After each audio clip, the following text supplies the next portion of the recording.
नारे रिसालत मसलक आला हजरत।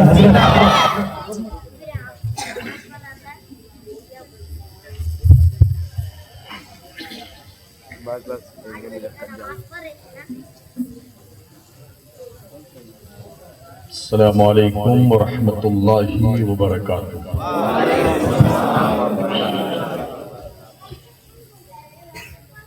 अल्हम्दुलिल्लाहि नहमदुहु व नुसल्ली व नुसल्लिमु अला रसूलिहिल करीम। अम्मा बाद फ़अऊज़ु बिल्लाहि मिनश शैतानिर रजीम। बिस्मिल्लाहिर रहमानिर रहीम। इन्नल्लाह ला युग़य्यिरु मा बिक़ौमिन हत्ता युग़य्यिरु मा बिअन्फुसिहिम। सदक़ल्लाहुल अज़ीम।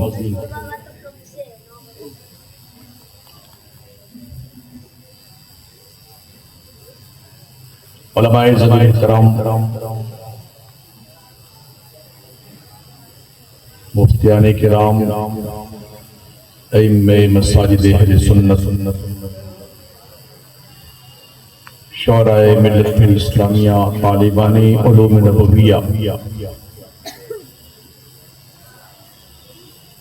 हाज़रीन बज़्म, पहली बार अल्लाह करीम ने आपके इस इलाके में आपसे कुछ कहने और सुनने का मौका अता फरमाया।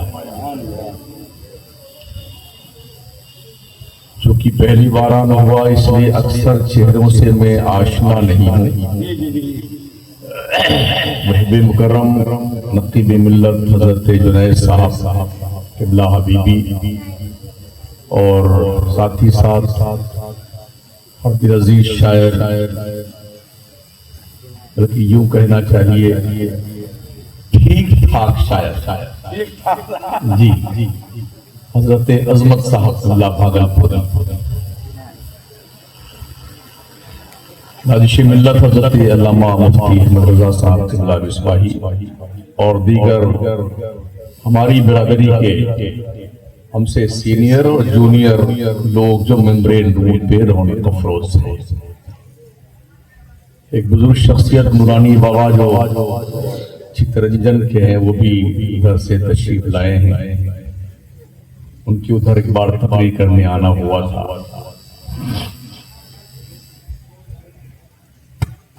मैं कोशिश करूंगा इंशाअल्लाह ताला कि अपने मालूमात की रोशनी में कुछ मुफीद और कारआमद बातें आपकी खिदमत में नजर करूं जो मुझे सुझाया गया।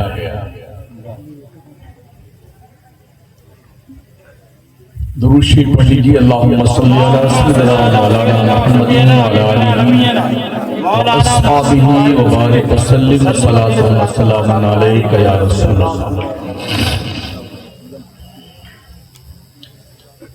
खुदा ने आज तक उस कौम की हालत नहीं बदली, न हो जिसको ख्याल आप अपनी हालत के बदलने का।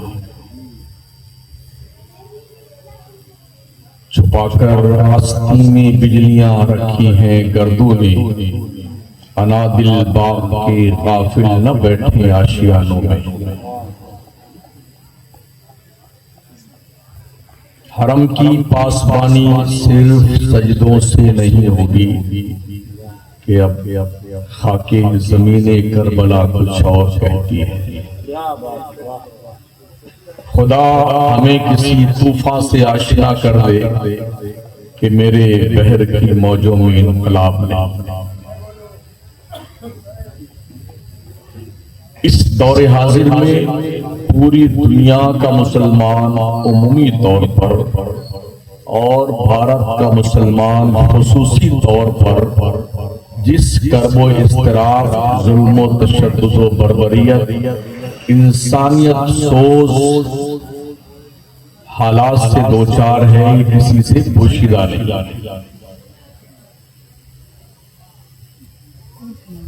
ये सब कुछ देखते हुए भी हमारी कौम का जुमूद व ताकुल,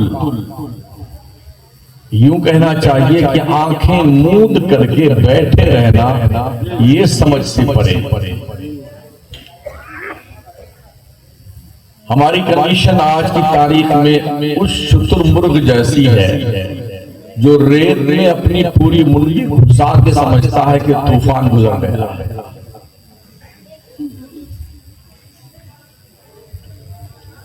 कुछ करंट इश्यूज हैं, मैं उस पर कुछ आज कहना चाहूंगा।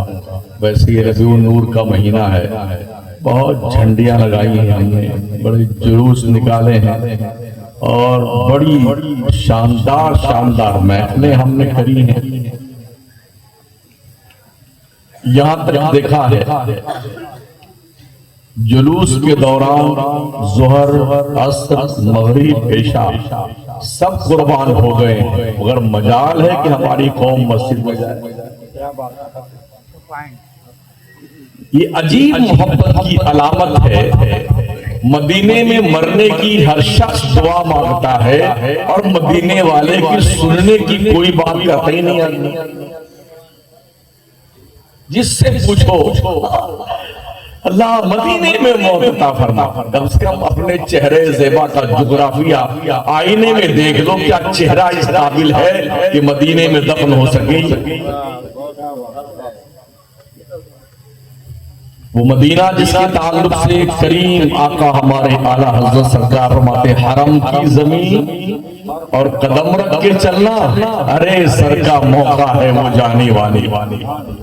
मदीने के खित्ते खुदा तुझको रखे, गरीबों फकीरों के ठहराने वाले।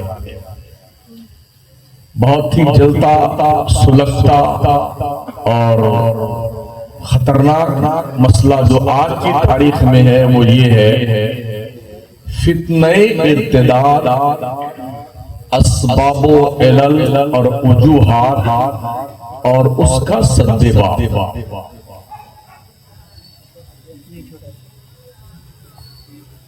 फित्ने इर्तिदाद कहते हैं मजहब इस्लाम से मुंह मोड़ करके किसी दूसरे मजहब को एक्सेप्ट कर लेने वालों की तादाद आज की तारीख में बढ़ती जा रही है। हम मुसलमानों में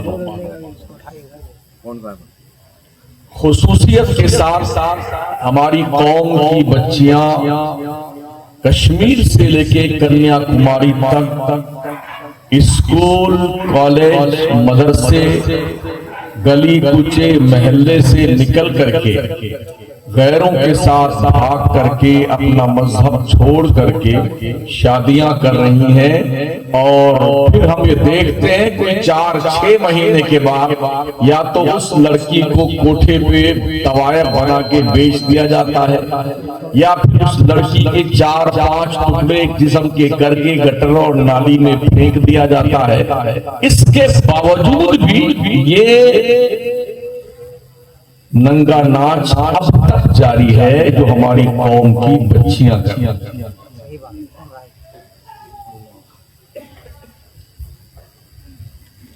हमारे यहाँ कैरियर बनाने के धुन ने इंसान को पागल बना दिया। पहली बात तो ये सुन ले, बुनियादी वजह हमें अपने बच्चियों और बच्चों को कम से कम घर के अंदर ही इतना नबी की आल का और दीन का पासदार और साथ ही साथ उससे मोहब्बत करने का जज्बे जुनून के दिल में पैदा कर देने की जरूरत है कि इसके अपोजिट उसे कुछ भी एक्सेप्ट करने के लिए कदम उठाते हुए 100 बार सोचना। क्या बात है, सुभान अल्लाह। इस सिलसिले में देखा गया है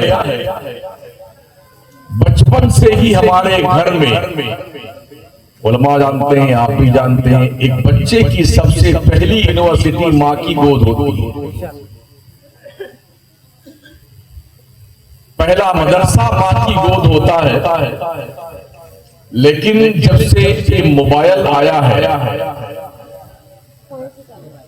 बच्चा पेट में परवान चढ़ रहा होता है, माएं पूरी रात मोबाइल पर नंगी तस्वीरें, बेहयाई के मनाजिर, बुरी बातें, गाने, छाया गीत और जाने क्या क्या देखा करती हैं, इसी में टाइम पास करती हैं। जो बच्चे माँ के पेट में परवान चढ़ते हैं, माओ की एक्टिविटीज का असर बच्चों की सेहत पर मुरतब होता है। सरकार गौस पाक 18 पारा के हाफिज माँ के पेट से पैदा हुए थे। पूछे जाने पे बताया था मेरी माँ 18 पारा की हाफिजा थी, और जब तक वो 18 पारा रोज इशाबाद पढ़ नहीं लेती थी तब तक बिस्तर पर लेटा नहीं करती थी। वो पढ़ती रहती थी, मैं पेट में सुन सुन करके कुरान के 18 पारा मैंने याद कर लिया। सुभान अल्लाह। ख्वाजा कुतुबुद्दीन बख्तियार काकी महरौली शरीफ दिल्ली में जिनका मजार है, वो 14 पारे के हाफिज बन के पैदा हुए। जब काजी हमीदुद्दीन उनकी रस्म बिस्मिल्लाह खानी करवाने आए, गरीब नवाज भी मौजूद थे, और हजरत कुतुबुद्दीन बख्तियार काकी से उस्ताद ने फरमाया अली पाक की तख्ती से शुरू करवाना चाहा, तो फरमाते हैं कि नहीं, यहां से नहीं। कहां से पढ़ोगे? अल्हम्द से शुरू किया, और 14 पारे सुना करके चुपचाप बैठ गए। पहले 4 साल 4 महीना 10 दिन की उम्र में उस्ताद ने पूछा बेटे कहाँ याद किया तुमने? कहा मेरी माँ 14 पारा की हाफिजा थी, और वो रोजाना सोती और तिलावत 14 पारे की करती थी। मैंने माँ के पेट में सुन करके 14 पारे याद किया। आज साइंस ने भी इस बात को बाज़ाब्ता क्लियर कर दिया है कि माओ के किरदार का असर माँ के पेट में परवान चढ़ने वाली नस्लों पे मुरत्तब होता है। तो जैसी माएं वैसे बच्चे। माँ अगर पिक्चर देखने वाली होगी तो औलाद नचनिया पैदा होगी। माँ गाना सुनने वाली और गाना गाने वाली होगी तो बेटे भी आवारा टाइप के पैदा होंगे। माँ अगर रात भर फिल्म देखेगी, औबाश किस्म की होगी, तो बच्चे भी अपनी कौम और अपने मजहब को कलंकित करने वाले पैदा होंगे। माँ अगर तैयबा ताहिरा होगी तो बेटा मोइनुद्दीन चिश्ती पैदा होगा। माँ अगर फातिमा उम्मुल खैर होगी तो बेटा अब्दुल कादिर जिलानी पैदा होता है। माएँ पाकीज़ा होती हैं तो बेटे वली पैदा होते हैं, गौस पैदा होते हैं, कुतुब पैदा होते हैं, कलंदर पैदा होते हैं, मुजाहिद पैदा होते हैं, सलाहुद्दीन अय्यूबी जैसा जनरल पैदा होता है, मोहम्मद बिन कासिम जैसा फौजी कर्नल और जनरल पैदा होता है। जब माँ का किरदार खूबसूरत होता है, औलादे इस कैरियर की बारी। सुभान अल्लाह। नारे तकबीर, नारे रिसालत, मसलक आला हजरत, मजहब इस्लाम, पैगंबर इस्लाम। आज हमें देखने की जरूरत है कि हमारे घर में हमारी माएं कर क्या रही है, हमारी बहनें कर क्या रही है। हमने एक सरसरी नोट पढ़ा था यहूदियों के घरों की औरतों का। उनके घर में जब कोई औरत प्रेग्नेंट होती है, हामला होती है, तो उसके लिए एक खूबसूरत माहौल क्रिएट किया जाता है। उससे कोई काम नहीं लिया जाता है, और बाज़ाब्ता तौर पर जिंदगी की तमाम तर आसाइशें उसके लिए मुहैया की जाती हैं, और कठिन से कठिन सवालात, मुश्किल से मुश्किल क्वेश्चन उन्हें दिए जाते हैं हल करने के लिए, ताकि उन माओं के इस ज़हनी मश्क का असर पैदा होने वाले बच्चों के दिल दिमाग पे मुरतब। यही वजह है कि दुनिया के नक्शे पे आपको एक भी यहूदी ना तो नौकरी करता हुआ मिलेगा और ना भीख मांगता हुआ मिलेगा। हमारे यहाँ क्या, जिस गली में निकल जाओ एक फौजे जफर मौज है भीख मांगने वाले। छोटे बच्चे से लेकर के बूढ़े तक, औरतें, बहनें, माएं, जिस सिग्नल पे गाड़ी खड़ी हो जाए 10-5 औरतें बुर्का पहने, 1-2 बच्चे को गले में लटकाए, वो बस यूं आपके शीशे खुले नहीं, गाड़ी के हाथ घुसा देती। कौमों का ज़हनी इलाज करने की जरूरत है, और ये बहुत मुश्किल काम है जिस पर हमारी कौम ने अभी तक ध्यान नहीं दिया है। जलसा जुलूस नारा खिचड़ा पुलाव जर्दा मलीदा मुर्गा बकरा कोरमा शरबत हलीम जलवा सब खा के मुश्तंडे बने जा रहे हैं। और लोगों अपने कौम की फिक्र करो जिस कौम ने पूरी मिल्लत का जनाजा उठाकर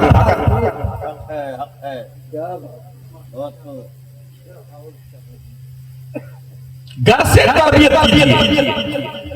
एक और मैंने डॉक्टर इकबाल का एक लेख पढ़ा था, यूरोप में तालीम हासिल की थी उन्होंने। कई सालों के बाद फिर एक बार उनका यूरोप जाना हुआ, संडे का दिन था, वो पार्क में घूमने चले गए। बहुत सारे बच्चे खेल रहे थे अपने अपने पसंदीदा खेल में मुब्तला। टहलते रहे वो टहलते रहे। देखा एक दरख्त के नीचे एक नन्हा सा बच्चा कॉपी और कागज और कलम ये सब लिए बैठा कुछ लिख रहा। बहुत छोटा सा बच्चा। आप उसके करीब गए, कहा बेटे आज तो संडे का दिन है, इतवार है, आज खेलने का दिन है, आज तो बाज़ाब्ता तौर पर दौड़ लगाने का, उछलने का, कूदने का दिन है, और आज भी पटरी पेंसिल और कलम और कागज संभाल रखा है। उस बच्चे ने क्या जवाब दिया था डॉक्टर इकबाल को? कहा सर दुनिया के नक्शे पे वैसे भी हमारी कौम बहुत मुख्तसर है, अगर हम भी खेल कूद में जिंदगी गुजार देंगे तो हमारी कौम का क्या होगा? डॉक्टर इकबाल ने पूछा बेटे तुम्हारी कौम का क्या नाम है? कहा हम यहूदी हैं, दुनिया के नक्शे पे हमारी कौम बहुत कम है, इसलिए हम पढ़ते हैं ताकि हमारी कौम पढ़ लिख करके ग्रेजुएट बने और हम अपनी कौम के कुछ काम आ सके। डॉक्टर इकबाल की आंखों से आंसू छलक पड़े, या अल्लाह ऐसे बच्चे मुस्लिम माओ की गोद में क्यों नहीं पैदा होते? जिस बच्चे को बचपन में अपने कौम के मुस्तकबिल के ताबनाक बनाने का ये जज्बा गालिब उसके दिल दिमाग पर हो, क्या ऐसी कौम दुनिया में रुस्वा हो सकती है? नहीं। कुल 80 लाख तादाद है दुनिया के नक्शे पे यहूदियों की, और दुनिया में मुसलमानों की तादाद 2.5 अरब है। टोटल इंसानों की आबादी 7.5 अरब है। दुनिया का हर 5वां व्यक्ति मुसलमान है।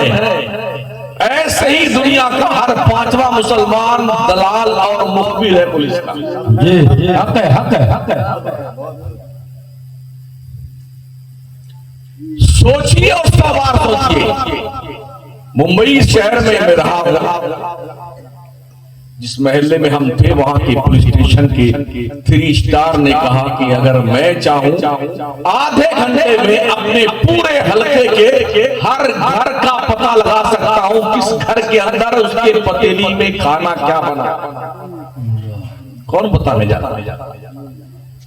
टोपी लगा करके, दाढ़ी रखा करके, कुर्ता पजामा पहन करके, बंगला भगत हमारा मुसलमान यही जाके दलाली करता है चंद रुपए के। और समीर बेचने वाले मुर्दों, मर जाओ मरने से पहले, मुतू कब्ल अन तमूतू। ऐसी जिंदगी तो जानवरों की भी नहीं होती यार, जो कौम हमारी आज कर रही है दलाली। दुनिया इतना सेक्रेट अपना प्लान क्लियर करती है, कान को भनक नहीं लगने पाती है। एक आदेश जारी होता है नागपुर से, और सिर्फ 1 मिनट के अंदर तकरीबन 34-35 करोड़ इंसानों तक मैसेज पहुंच जाता है। कहां बैठे हैं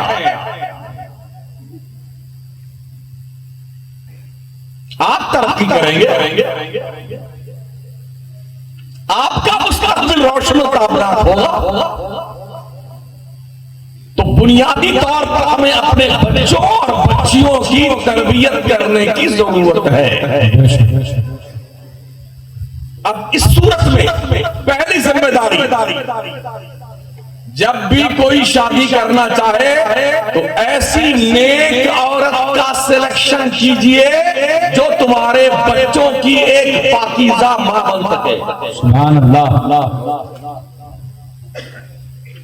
हमारे आका करीम इस्लाम के फरमान आली शान का मफहूम है, शादियां 4 वजहों से की जाती है।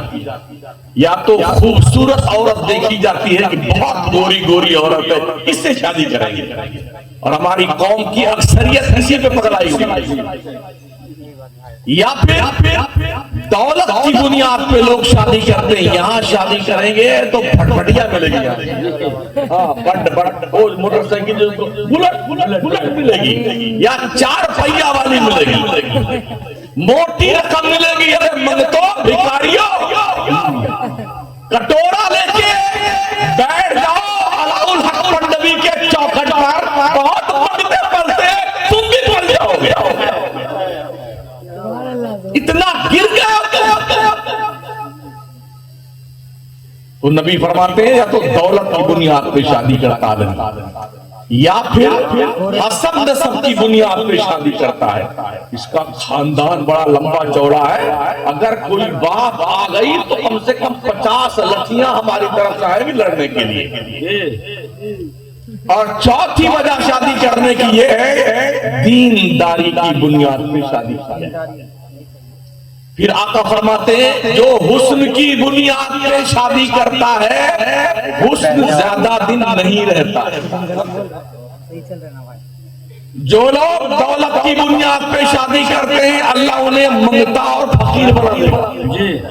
ये गैब दा पैगंबर फरमाते हैं। जो हसब नसब की बुनियाद पे शादी करते हैं, आका करीम फरमाते हैं कि अल्लाह उसकी जिल्लत में इजाफा करेगा, और जो दीनदारी की बुनियाद पे शादी करते हैं, अल्लाह उस शादी में बरकतें पैदा। सुभान अल्लाह, सुभान अल्लाह। हुस्न गोरे शक्ल का नाम नहीं है, हाँ एकदम चकाचक ट्यूबलाइट की तरह, इसका नाम हुस्न नहीं है। क्या ख्याल है बिलाल हब्शी के बारे में? वाह वाह, जिंदाबाद जिंदाबाद। अरे उनका पूरा वजूद गिलाफे काबा की तरह काला था। इस्लाम दिल की खूबसूरती देखता है, सुभान अल्लाह, वाह वाह, जिंदाबाद। वो बिलाल जो गलियों में घसीटे जाते थे, दिल को मुस्तफा के प्यार की आमाज़गाह बनाया। आज कायनात के हर मुसलमान के दिल का बिलाल कामिल बन के चमक रहा। सुभान अल्लाह, सुभान अल्लाह, जिंदाबाद जिंदाबाद। खूबसूरती चेहरे की नहीं होती है, खूबसूरती दिल की हुआ करती है। तो हर मर्द ऐसी औरत से शादी करे कि जिसकी औलाद की उसकी बीवी एक अच्छी वफादार मां बन सके, और हर लड़की और औरत ऐसे शौहर से शादी करे जो उसके बच्चों का एक वफादार जिम्मेदार बाप बन सके। याद रखना, हमारे यहाँ एक धौंस रहती, माँ बाप ने जबरदस्ती जिसको चाहा जिस खूंटे से बांध दिया। जैसे गाय भैंस बकरी नहीं होती है, इस्लाम में इस बात की कोई गुंजाइश नहीं है। लड़का और लड़की से पूछना कंपलसरी है कि तुम्हारा रिश्ता फला से किया जाता है। हाँ, अब्बा ने कर दिया, अम्मा ने कर दिया, इस बात का अधिकार माँ बाप को नाबालिग की हद तक होता है। बुलूगत के बाद ये पावर अल्लाह उनसे वापस ले लेता है और बालिग लड़की और बालिग लड़के को दे देता है। यही वजह है जब निकाह का वक्त आता है तो हजरत काजी साहब की दामत फैज़ुल आलिया वकील और गवाहों को साथ में लेकर के उम्मे कुलसूम ज़ैनब खदीजा के पास जाते हैं। बेटी, क्या तुमने मुझे अपना वकील बनाया? इसके में अपनी वकालत 2 गवाहों की मौजूदगी में तुम्हारा निकाह फला इब्ने फला के साथ इतने मेहर के बदले में कर दूं। अगर वो ना कह दे, किसी का बाप हाँ नहीं करवा सकता। सही बात, सही। जब वो हाँ कहती है तब निकाह होता है। तो एक बात जो पूरे हमारे हिंदुस्तान में पढ़े लिखे नहीं, कम पढ़े लिखे लोगों के दिमाग में डाली जाती है, वो ये है कि यहाँ मुसलमानों के यहाँ तो बच्चियों को माँ बाप जिस खूंटे चाहते बांधते। हमने उन बच्चियों के इंटरव्यू पढ़े हैं जो भागकर गैरों से शादियां करती हैं। वो क्या कहती हैं, हम तो अपने माँ बाप के घर में घुटन महसूस करते हैं। ये पागलपन कहां से पैदा होता है बताता हूं। प्यारे आका सल्लल्लाहु ताला अलैहि वसल्लम के प्यारे दीवार।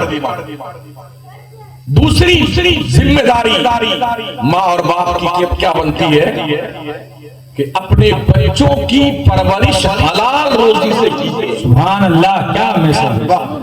बुनियादी चीज ये है, इसके बगैर आपकी औलादें ठीक नहीं बन सकती हैं, क्योंकि फित्ने इर्तिदाद अस्बाबो इलल और उसका हल, इस पर मैं गुफ्तगू कर रहा हूं। तो अर्ज में कर रहा था साथियों कि अपने बच्चों की हलाल रोजी से परवरिश करो। हम तो ये देखते हैं कि लोग निकलते घर से, किसी के गन्ने का खेत लगा हुआ, 2-4 तोड़ लिया, चूसते जा रहे हैं जैसे मेरे बाप ने लगाया। चना का खेत है, खाना खा लिया, खाते जा रहे हैं। मटर लगी हुई, इतना खड़ा खाते में जा रहे हैं। किसी भी शख्स के छप्पर से अगर तुमने दांत में खिलाल करने के लिए तिनका तोड़ा है तो ये फेले हराम का इर्तिकाब। ये शहादत कहे उल्फत में कदम रखना है। लोग आसान समझते हैं मुसलमान होना, मुर्गा बकरा वगैरह वगैरह खाने का नाम मुसलमान है। जी नहीं, टोपी लगाने का नाम मुसलमान नहीं है। हमारे प्रधानमंत्री भी कभी बहुत लंबी लंबी टोपी लगा लेते हैं। कुर्ता पजामा पहनने का नाम मुसलमान नहीं। जितने नेता हैं एक नंबर झूठे मरबूद, उनसे बड़ा कपड़ा कोई पहनता ही नहीं, कोई मौलाना नहीं पहनता। सही बात। तो कुर्ता पजामा टोपी लगाने का नाम मुसलमान नहीं, दाढ़ी रख लेने का नाम मुसलमान नहीं है। अयोध्या के पंडितों की दाढ़ियां 2-2 मीटर की है। मुसलमान किसे कहते हैं? मुसलमान उस कौम को कहते हैं जो उसको जब देखो अपने मुस्तफा के फरमान की वफादारी में लगा हुआ हो, उसको मुसलमान। सुभान अल्लाह, सुभान अल्लाह, वाह वाह। सीधी सी बात। तो अपने बच्चों की परवरिश हलाल रोजी से कीजिए। अगर किसी ने पतंग लूट लिया, उसकी डोर लूट ली, टोपी कुर्ता पजामा कहीं फट गया, उस डोर से सिल लिया, टाका लगा लिया, उस कुर्ते पजामे और टोपी को लगाकर नमाज पढ़ना हराम है और पढ़ी हुई नमाज का सुभान अल्लाह, वाह वाह वाह, क्या बात। ये इस्लाम है, इस्लाम।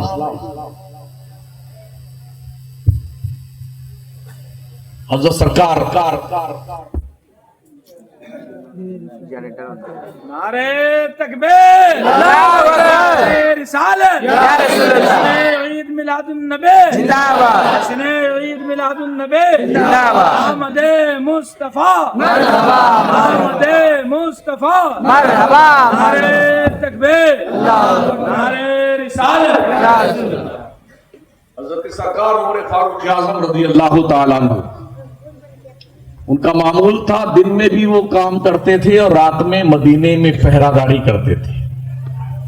वो उमर बिला शिरकते गैर जिसकी हुकूमत 22.5 लाख मुरब्बा मील की जमीन पर थी। सुभान अल्लाह।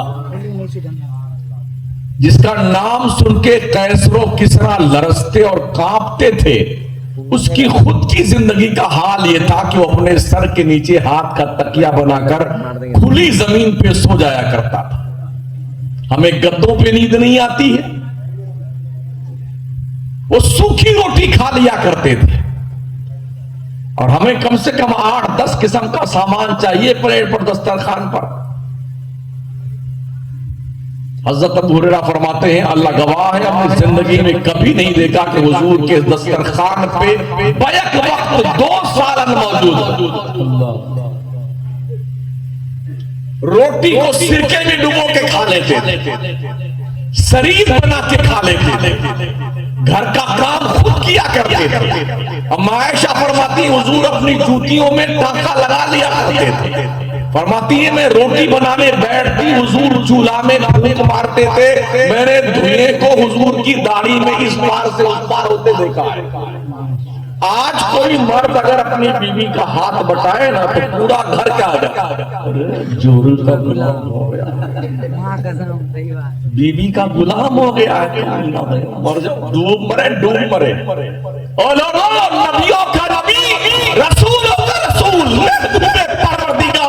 अपने घर में अपने बीवियों के हाथ बताता है ताकि दुनिया में क़यामत तक के पैदा होने वाले मुसलमानों को घर में हाथ बताने में शर्म ना आए, बल्कि फख्र से कि मेरे नबी ने काम किया। सुभान अल्लाह, सुभान अल्लाह, सुभान अल्लाह, वाह वाह वाह। हज़रत उमर रात में पहरेदारी करते थे। एक दिन निकले पहरेदारी करने के लिए, एक घर से आवाज आ रही थी, एक बूढ़ी माँ अपनी बेटी को आदेश दे रही थी, बेटी दूध में पानी मिला दे, दूध में पानी मिला दे। पहले लोग दूध में पानी मिलाते थे, अब पानी में दूध मिलाते हैं। जी जी जी। मामला उल्टा हो गया, पता ही नहीं चलता कि हम दूध ले रहे हैं कुछ और ले रहे हैं। हाँ, अल्लाह बचाए हमारी कौम को और हमारी कौम के ऐसे किरदार से हमें बचाए। आमीन आमीन आमीन। माँ ताकीद कर रही है, बेटी दूध मिला। बेटी ने कहा माँ ये कैसे मुमकिन है, अभी जन्नती दिन पहले हजरत उमर ने ऐलान किया है कि कोई भी दूध में पानी नहीं मिलाएगा। माँ ने कहा बेटी उमर घर में देखने थोड़ी आता, दरवाजा बंद है, रात का सन्नाटा है, कोई उमर नहीं देखने आता। बेटी ने कहा माँ उमर ने अपने बाप का कानून नहीं अल्लाह पाक का कानून बताया है ना, वो तो उजाले में भी देखता है और अंधेरे में भी देखता है, वो घर की तन्हाइयों में भी देखता है और बाजार में भी देखता है। हज़रत उमर के कानों से ये बात टकराई, घर का निशान महफूज किया दिमाग में, वापस पलट के आए शहर नबूदार। उस घर के माँ बेटी को हज़रत उमर ने अपने पास मस्जिद नबवी में बुलाया और दूध बेचने वाली खातून की बेटी का रिश्ता हज़रत अमीरुल मोमिनीन उमर ने अपने बेटे के साथ किया। सुभान अल्लाह, दो बच्चियां घर के तन्हाई में अकेले में खुदा से इतना डरती हो, उन बच्चियों से जिंदगी में कभी खुदा क्या जिंदाबाद, नारे तकबीर, नारे रिसालत, जश्न ईद मिलादुन नबी, मज़हब इस्लाम, पैगंबर इस्लाम। ये किरदार कोई जमीन से नहीं पैदा होता, माएं पैदा करती हैं, माएं। ये माहौल भी हज़रत उमर की देन था। अपने बच्चों को छोटे छोटे कपड़े मत पहनाओ।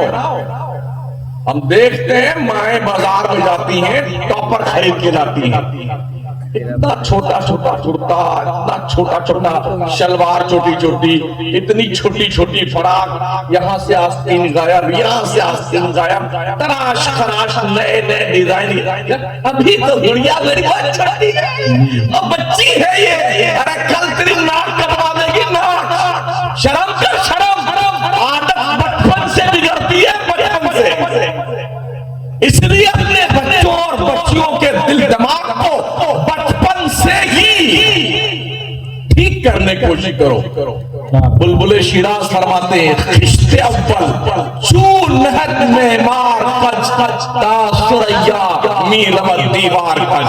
अगर पहली मकान बनाने वाला टेढ़ी कर देता है तो जितनी ऊंची दीवार जाएगी, दीवार टेढ़ी ही रहती है। इसलिए बचपन से ही अपने बच्चों को हसनैन करीमैन का पाकीज़ा किरदार पढ़ाओ और अपनी बच्चियों को खातून जन्नत फातिमा ज़हरा का किरदार पढ़ाओ। सुभान अल्लाह, क्या बात। इन्हें बताओ तुम मुसलमानों की गयूर औलाद हो, तुम्हें पर्दे में रहना।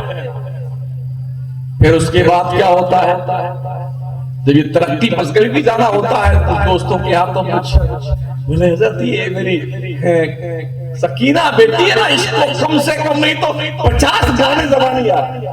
हाँ, बड़े फख्र से बेटे बोलते हैं। और ये मेरा जो गुड्डू है ना, इतना बढ़िया बढ़िया डांस करता कि तू क्यों मत। जब माँ इतनी बेगैरत हो जाए और बाप इतना बड़ा बेशरम हो जाए तो आगे चल के ऐसी ही औलादें पूरे खानदान के नाक कटवाया करवाए। कुछ दोस्तों ने बाज़ाब्ता तौर अपने फोटो के कटिंग कटवा करके एल्बम तैयार कर लिया। जाने का इत्तेफाक जब हुआ ऐसे लोगों के यहाँ तो पूरी फाइल लगाई, ये एमएलए के साथ मेरा फोटो देखिए ना कैसा लगा, ये मिनिस्टर के साथ है और ये जी सभापति के साथ, महोदय के साथ, ये हमारे इलाके के सीआई साहब के साथ हमारा फोटो। ऐसा संभाल के बेटा रखा हुआ है जैसे जन्नत का टिकट ले बैठा हुआ है। कभी तूने कुरान भी पढ़ा? दिन भर बैठ के अखबार चाटने वालों, मतन बैलस दूर हाशिया खा जाने वालों, कभी 10 मिनट तुमने कुरान खोल करके ये जानने की कोशिश की 1450 साल पहले इस्लामी इंफॉर्मेशन जो अल्लाह ने अपने महबूब के जरिए से दी थी कुरान की शक्ल में, तेरे रब ने तुझसे कहा क्या है?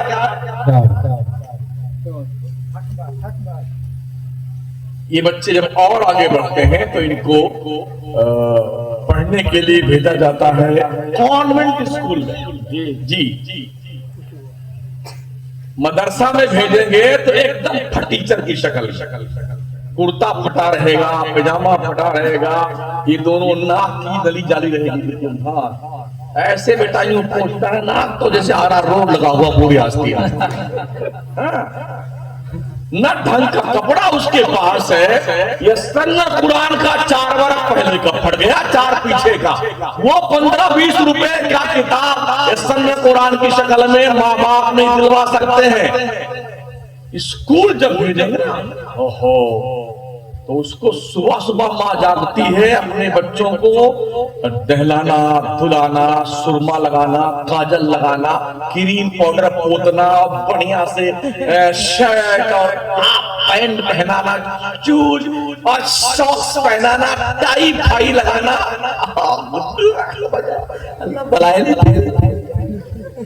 उसके बाद क्या करती है? टिफिन में देसी घी में पराठा तलकर मार रखती है, आमलेट बनाकर। उसके अलावा इसका पैसा और चॉकलेट बेटे खा लेना, भूख लगे तो। उसके बाद गुड्डू के पापा को जगाएगी, उठिए ना, अरे स्कूल का समय हो गया। तब वो आंखें मीचता हुआ उठता है, आधी पैंट पहने पर लेके भाग जाता है। मैं देखता हूँ, कह रहा हूँ, सुनी बात नहीं करता हूँ। और जब मदरसे की बारी आती है, एक पराठा नहीं बनाती, 2 थप्पड़ भी मार, 2 घंटा दिमाग खा के मौलवी हमको छुट्टी मिले कम से कम। वो बेचारा पी करता जाता पढ़ने के लिए। माँ बापा सुन लो, तुम जब मरने लगोगे ना, तुम्हारा गुड्डू डॉक्टर कहीं पर गुर्दा चोरी कर रहा होगा, तुम्हारा वकील काला काला कपड़ा पहन करके, काला काला कलम लेके काला काला काम कर रहा होगा, और तुम्हारा इंजीनियर कहीं फर्जी दस्तखत करवा करके कोई प्लान पास करवा रहा होगा, और तेरी रूह तेरे गले में अटकेगी ना, तो वो फटी पैंट और